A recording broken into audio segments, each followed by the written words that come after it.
nations to formally do so.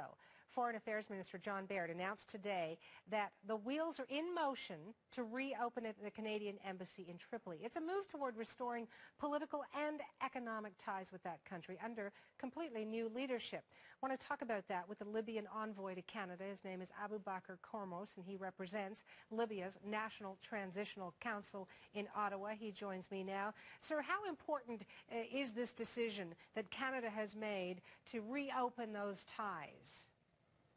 Well, thank you for having me, first of all.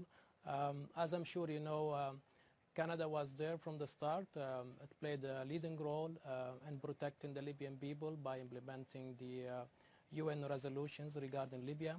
And we really appreciate, and it's nice to see Canada taking a leading role again and going back to Libya by reopening the Canadian embassy in Tripoli and having Canadian diplomats on the ground in Tripoli.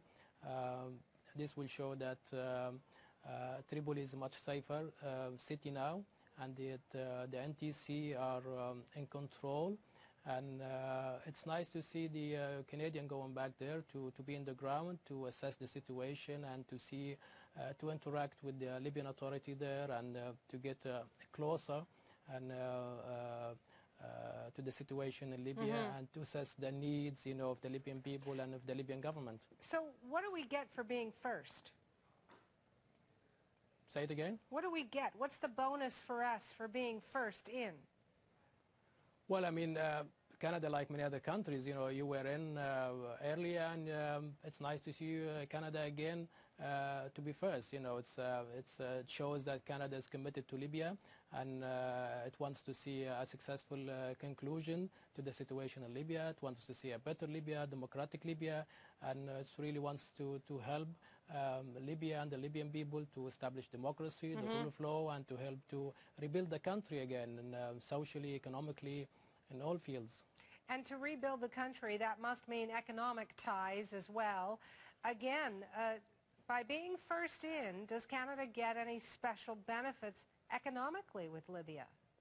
Well, I mean, Canada is there. As you know, quite a few Canadian companies are already there in Libya, and surely they will continue.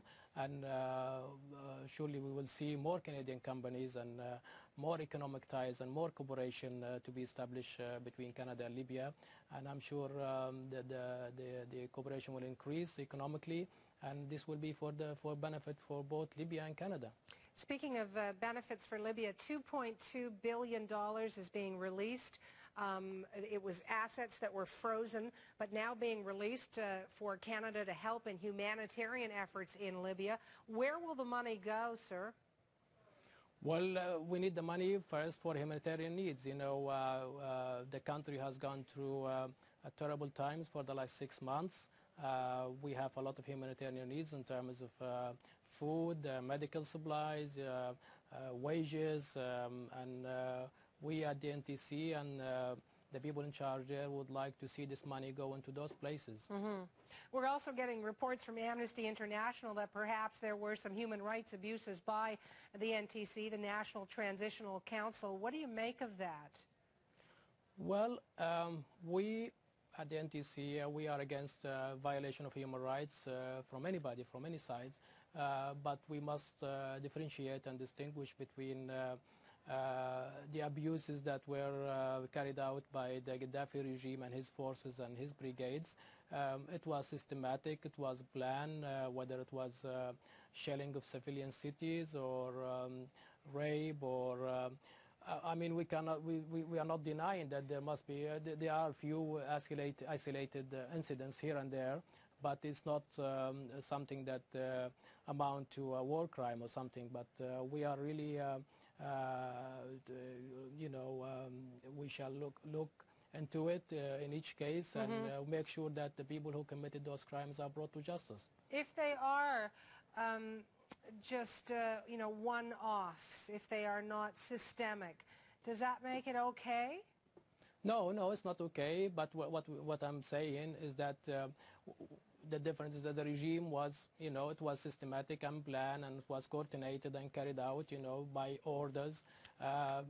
it's a revolution, and people took up arms against the regime to defend themselves. And as we said, there is isolated cases. I'm sure the people who are in charge, they will look into them, and if the need arises to bring people to justice, they will do so and make sure that these things don't happen. We don't want to see violation of human rights from anybody. Abubaker Karmos, I want to thank you for taking the time to talk to me, sir. I wish you the best. Thank you very much.